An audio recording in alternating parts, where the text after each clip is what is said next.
Well, it's here, the saviour of the TV world, the LG G5, the one with primary RGB tandem tech, the one to finally rule them all.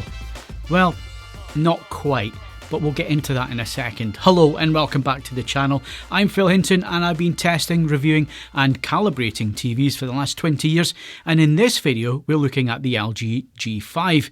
You can also read the full in-depth written review at AV Forums, where we go into a little bit more detail than we can cover in this video here. So the LG G5, it's the TV that everybody seems to be talking about at the moment, especially following the announcement at CES, or should I say the lack of announcement from LG at CES regarding the new primary RGB tandem OLED panel.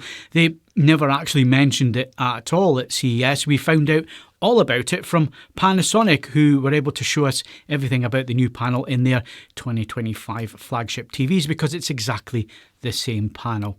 The hype surrounding the G5 has been pretty intense, and in all honesty, it gets very close to living up to it. But as always, when we fully test and live with these products, we can start to give you the full details without any of the over-the-top hype machine that surrounds these things, by giving you objective testing and thorough assessment. With a new studio designed for testing, some comments in the last video questioned how we were able to test lighting for screen reflections and matte screens and so on. I just wanted to cover that very quickly because we do have a window in this room and it's covered at the moment to give full blackout, and this is a single garage in my home which we've converted into a testing facility. But I can also test the TVs for a couple of days while they're here in for review in our lounge, which has a huge bay window and lots of natural light that comes into the room, so perfect conditions for testing every kind of room that you may want to put the TV in. We can test it here, from complete blackout where you can't see your hand in front of your face to, like I say, our living room with a big bay window and lots of natural light. So I hope that covers the questions regarding that. So let's get into this warts and all review of the LG G5. And as I always say, there's no such thing as a perfect TV, and there never will be. And the G5 is not a perfect TV, but we'll get back to that in a little while. The primary RGB tandem panel offers a few advantages over the outgoing MLA or micro lens array technology that LG Display had been using for the last 2 years. The first point is that MLA was expensive to implement, and it only really dealt with the brightness side of the image quality. It had billions of micro convex lenses which were attached to each pixel to direct light towards you, the viewer. Primary RGB tandem panels do a couple of things in a way that's much cheaper to manufacture. We now have a 4-stack panel instead of 3, meaning that we have 2 blue layers as well as a separate red and green layer, hence the name Primary RGB and Tandem standing for the 2 blue layers. And of course, a lot of people are also calling this a 4-stack panel because of that 4-stack. The benefits of using this approach are much brighter images overall, and of course, another big advantage is colour, and each colour, improving the colour volume that's available, and that's something that's always been an issue for white OLEDs produced by LG Display. Samsung uses QD OLED in some of its flagship OLED TVs, and the benefit of that approach is true RGB wavelengths of colour and brightness, which means that much larger colour volume is available from that OLED technology. The new primary RGB tandem panel promises a performance that gets much closer to QD OLED. For SDR measurements, the LG G5 is, as we would expect in the Filmmaker Mode out of the box, it's very close to being accurate, with just a slight red push seen in the grayscale and the colour gamut. However, the set can also be calibrated to reference levels, thanks to the way that LG allow 1D and 3D lookups to be added directly to the TV for complete accuracy, and this makes them very popular in Hollywood for client monitors. All of these results are what we expect. What everybody wants to know is the HDR performance improvements of the LG G5, and just how bright can it go, and how good is the colour volume. I did all my measurements and testing in the HDR Filmmaker Mode, which is the most accurate out of the box to watch content as it was mastered and intended to be seen. The G5 will go much brighter than the results here, but that's in picture modes that are just too bright with very blue whites and where details are clipped and crushed. We're only really interested in image accuracy and image fidelity here at AV Forums and within our reviews. The peak brightness measurements demonstrate the advantages of the Primary RGB Tandem panel over last year's MLA panel.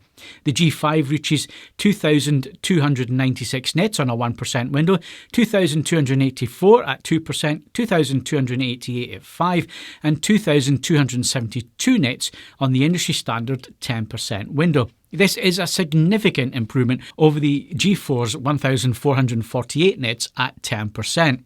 Full screen 100% brightness measured in between 330 and 350 nits, with the average over quite a few measurements being around about 332 nits compared to the 222 nits from the G4 last year.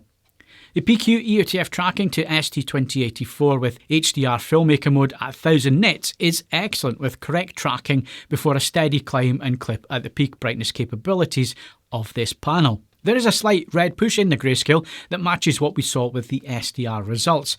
This slight push pulls the colour saturation points towards red in the DCI-P3 colour gamut results, and there are slight hue errors involved there with green, yellow and magenta. Red is slightly oversaturated to the tracking points, and this does result in colours looking accurate, but there's a very slight red tint seen in some content. We measured BT 2020 at 79% XY and 83% UV, with P3 coming in at 100% XY and 100% UV. But of course, these are 2D graph results that do not take into account the luminance of the colours, i.e. the colour volume. It's not a measurement that's simple to capture or present within a review. However, the gamut ring system in Kalman offers an intuitive visualization of the results. The centre of the chart is the black level, and then as you move out to the edge, this is the brightness increasing to 100%. Coloured sections represent colours that are able to reach that level, and the grey areas are where it's not capable of achieving that brightness at that colour. As expected, the G5 covers the entire Rec 709 colour gamut, including the volume. With P3, there's an 85.4% total colour volume coverage, and this is the best result that we've seen from a WRGB OLED, and it gets much closer to QD OLED, but it's still not quite at the same level in measurement terms. With BT 2020, the G5 measures 61.53 coverage, which importantly also includes that colour brightness. So this is a great result for the Primary RGB Tandem panel, but there is still room for improvement to get it even closer to QD OLED. Another big improvement is the Spectral Power Distribution, which we measured using our Jetty 1511 high-res Spectral, and that shows that the new Primary RGB Tandem panel has a more pronounced red and green wavelengths than we normally associate with WRGB OLED panels. This points to much better colour purity and brightness from the G5 over previous generations. It is, however, still a distance away from pure RGB results of QD OLED, but it is also a massive improvement for WRGB. While we're testing the 65-inch version for this review, we would expect other screen sizes to perform equally as well, including the 83-inch in the G5 range, which uses the same Primary RGB Tandem OLED panel. The 48-inch and 97-inch versions, they do use slightly different panels with lower peak brightness performance. Screen uniformity is very good, with a 5% brightness slide showing very faint vertical bands that are only visible in a pitch black room. These are completely unseen when you're watching dark content in a dark scene in a dark room. All other brightness levels are also clean, and there's no issues seen with dirty screen effect, vignetting, or even colour tinting to the edges of the panel when viewed directly or from the sides. If you manage to get yourself off pretty extreme angles onto this TV, you may see a faint blue tint, but that's never going to affect viewing. Why would you be sitting all the way over to that side of the panel? You just wouldn't do it. Motion reproduction of 24 frames per second content is excellent with the correct pull down applied and no induced judder or motion blur that's not part of the content. Given the almost near instant pixel response of OLED, some viewers may see judder more than others, and as such you may want to use the cinematic motion setting within the True Motion menu system. This uses AI and some light interpolation to improve the motion judder without the dreaded soap opera effect being applied. Now, I personally can see interpolation being added even if it's just a little bit, and some people will be exactly the same, but that's because we're sensitive to it. Others, they'll have no issues whatsoever and won't see that. Broadcast content at 50Hz was also very well displayed, with no obvious signs of frame skipping or microstutter, even with fast cuts or movement in the scene. The upscaling of this content was also first class, with superb straight lines and no signs of any artifacts or ringing to edges or details. Lower resolution content is superbly handled by the Alpha 11 AI Gen 2's processor, and LG really has managed to catch up with Sony in this regard over the last couple of years. There's also the contrast-based sharpening to images from the processor, which adapts the picture without adding any false sharpening or edges, and content still looks natural. It just stands out that little bit more three-dimensionally, and it retains a lifelike look. A great new feature for 2025 is the Filmmaker Ambient mode. This makes it perfect for those of you who want to watch as the creator intended, watch content as it was mastered and intended to be seen, but do so in brighter environments or in brighter rooms. And what this does is it uses the ambient light sensor in the TV to adjust the level of the picture during dark scenes in a bright room. It will lift the shadow detail, it will lift the black level, but in such a way that it keeps the creator's intent. So, as I said back at the start of the review, there is no such thing as a perfect TV, and during our testing I did find a few issues that I need to raise and which I've already reported back to LG, and they have already said that they are aware of it and they will be working on some solutions.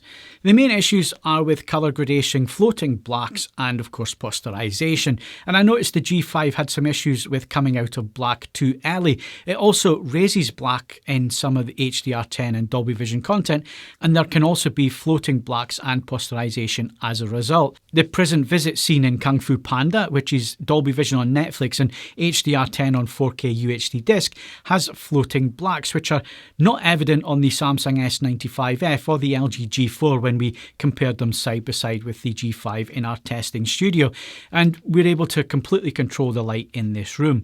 I also noted that posterisation was visible coming out of black in the opening scene of the Spears and Munsell demo footage reel, as well as the very first scene coming out of black in A Quiet Place Day 1. You have to note that these issues are really difficult to capture on video, and I've had to adjust the ISO of the camera to high levels so it can match what I'm seeing by eye in person in this room. So these clips really are just for illustration only and to show you what I am seeing to the eye. Staying with A Quiet Place Day 1, following the explosion on the bus and everything goes to black, and then it comes out of black and there's dust and everything else, and the light comes from black and it starts to expand into the scene. We can see a lot of gradational issues and posterisation banding around the light source as it starts to get brighter.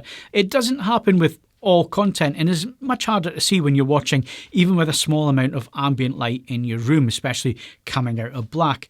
A quick check of the YCBCR quantization tests on the Spears and Munsell disc, as well as the 2D quantization CB and CR tests, that shows that the G5 has issues with gradations and is too bright with low luminance signals and scenes. The sample that we tested was on the firmware 33.10.19, and I've also seen some of these issues during a demo of Philips's new Primary RGB Tandem equipped panels earlier in the year at a demonstration and launch event, and also on a G5 during an early hands-on session that I had before this review sample arrived. So I don't believe that these issues are related to just the sample which I'm testing here. I also double checked all of my sources and the source chain, and I fully factory reset the G5 on a couple of occasions just to make sure that what I'm reporting is accurate and is actually an issue. Unlike features that are built in and can't be fixed, LG engineers should be able to find a solution to some of these image quality issues quickly and correct them in firmware. However, you should never base a purchase on any potential fixes if these issues bother you, because the fixes might never happen, and there is a history of that, not with LG but with other manufacturers promising that they will do something and that not coming to fruition. So don't go buying something where isn't fixed just yet. With HDR10 and Dolby Vision content, the G5 turns in a masterclass of picture accuracy, peak highlight, specular details and colour to give one of the very best HDR performances you will likely see this year. It's not perfect, and we've covered the issues already, but that doesn't take away from the 99% of images that this TV throws out. A common misconception is that peak brightness means that a TV will show that peak constantly as a full screen image and blind the viewer or give you a suntan. And that's a complete misunderstanding of what HDR is and why peak brightness is important. Most of the images in HDR that you watch have an average scene brightness between 100 and 200 nits, and that really hasn't changed over many, many years. What HDR gives the content creator, and as a result you, the viewer, is far more gradations in brightness, allowing for more detail to be retrieved from the image, especially in the dark and mid-tones. And this is where our eyes work best, and it's where we pick out detail and depth in the image. So in terms of average screen brightness, that really hasn't changed much with HDR grading. It just gives far more granular steps of light, especially in areas where it matters for image depth and detail. The peak brightness element, that adds in the realistic highlights within an image. So if you have a chrome surface, it feels lifelike and it's bright in small areas like reflections. And when a TV has enough peak brightness headroom, you can then start to see these details in the specular highlights. It doesn't burn your retinas, it adds exceptional detail that makes an image look incredibly realistic. And that's one thing that we are seeing now from TVs like the G5 and the recently tested Samsung S95F. The specular highlights in movies graded to 4000 nits and above are particularly noticeable, adding a new level of dynamic realism and authenticity to the image.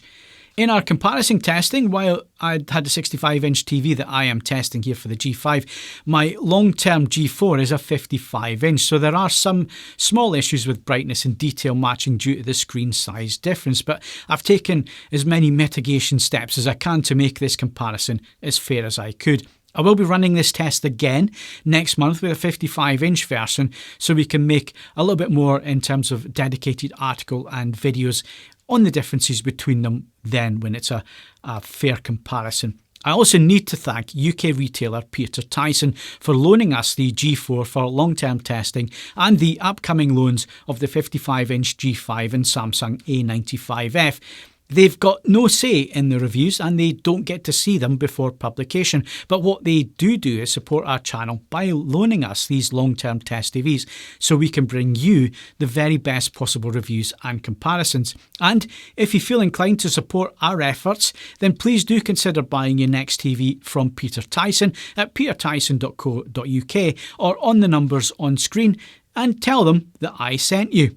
Many thanks for your support. The colour white is the main area where you will see an immediate difference to the eye on both screens side by side. The G5 now looks white without the slight cyan cast seen on the G4.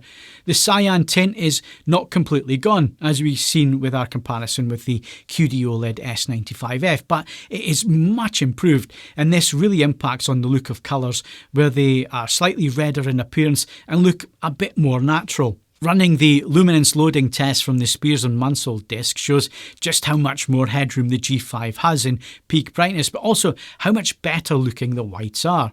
The same's true with scenes such as the loading program in the original Matrix on 4K UHD disc, with the white interiors of the Void looking much brighter and whiter than the G4. The other major improvements with the LG G5 over G4 is with content that's been mastered at 1000 nits and more. Here, specular highlight details are far superior, such as the fire guitars from the cliched Mad Max Fury Road 4K UHD disc, which everybody uses, and where the G5 is just so much more realistic and detailed with the flames in comparison to the G4. As I said, we'll be revisiting the comparison testing in future videos, so make sure that you do subscribe so you don't miss any of those videos.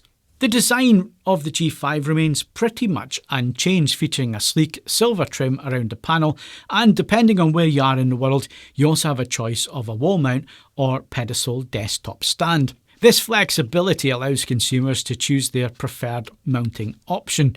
The connections are positioned around the back and there's cable management to help keep things neat and tidy.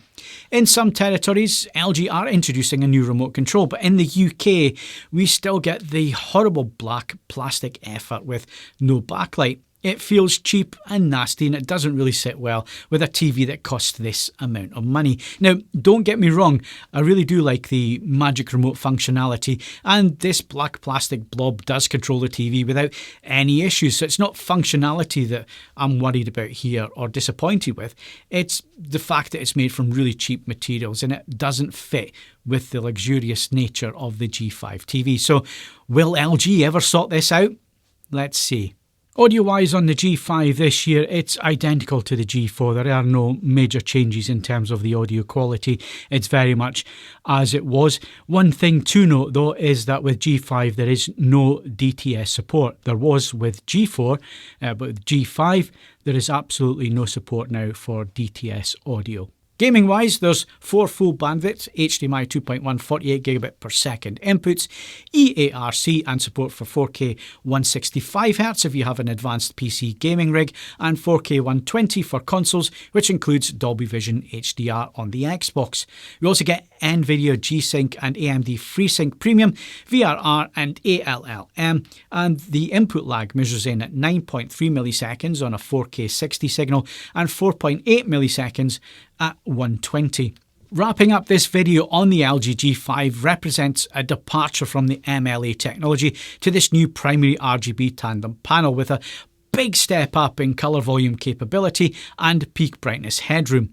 This translates into excellent image quality with high quality sources and HDR playback that is some of the very best on the market. But it's not perfect, and there are quite a few issues which we've discussed at length in this review that do need to be addressed by LG. However, with that said, it's still one of the very best TVs you can buy, and it very nearly lives up to all of the over-the-top hype that's been surrounding this TV on YouTube since CES back in January.